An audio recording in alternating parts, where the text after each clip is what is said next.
To start out, I would just like to ask you guys by a raise of hand, how many of you enjoy looking stupid? Nobody.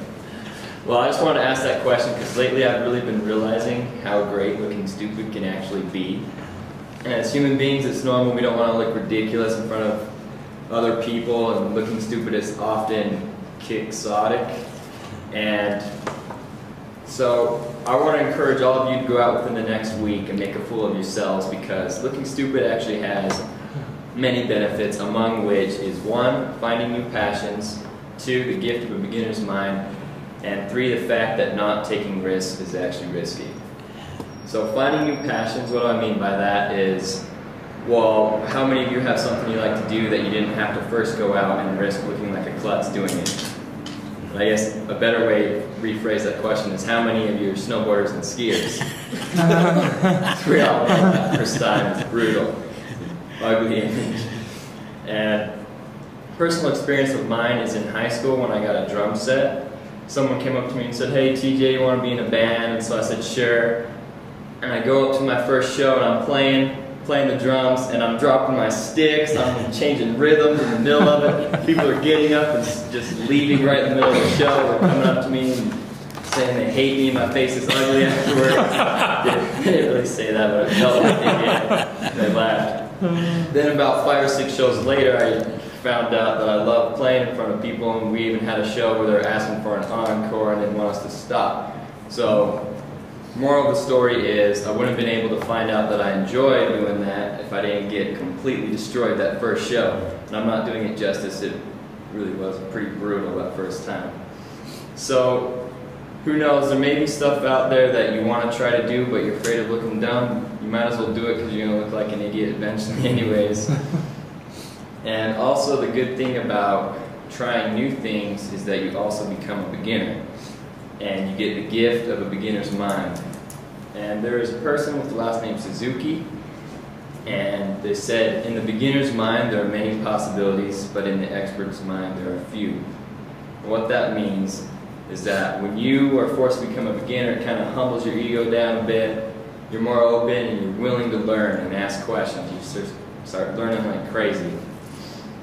Another experience of mine, as you can tell I have many of these experiences, is last summer I went to South America and I just kind of winged it without really learning any Spanish.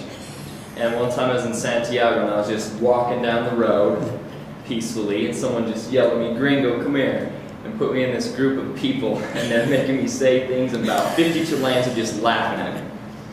And a week later I was all cocky, "Yeah, I can speak Spanish," and I go into this cafe and I'm speaking to these Chilean girls, and I'm like, "Yeah, the other day I went to Santiago and some guy just completely screwed me over. He just put me in a group of people and just completely screwed me."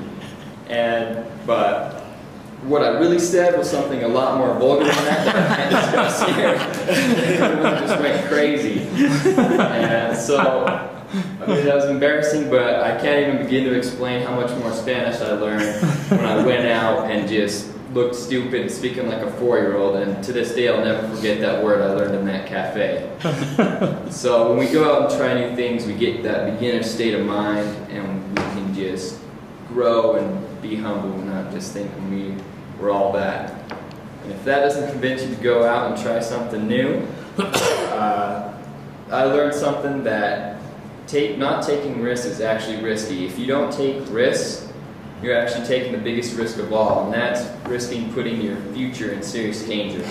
You can't get what you want unless you take risks to get it. So if you don't take risks, then how can you get the future you want? And also, if you don't take risks, you're also risking feeling regret. I don't know about you guys, but the things that bother me the most isn't what I did and looked dumb doing, but the things that I should have done but didn't. And also, the positive outcomes of taking risks is far more likely than the negative outcomes. It's far more likely that I'll get up here all nervous and give a toastmasters speech, that I'll become more comfortable speaking than it is for you guys to hate my speech so bad. You know, Daryl's going to find me at the bus station and hit me in the knees with a baseball bat because it's so horrible. So, go take risks, because if you're not, you're taking the biggest risk of all. So in conclusion, if you haven't looked stupid lately, you may be taking the biggest risk of all, so go pick up that guitar, go give a speech, go get made fun of in another language, and most importantly, go out there and have fun making a fool of yourself. Thank you, fellow Toastmasters.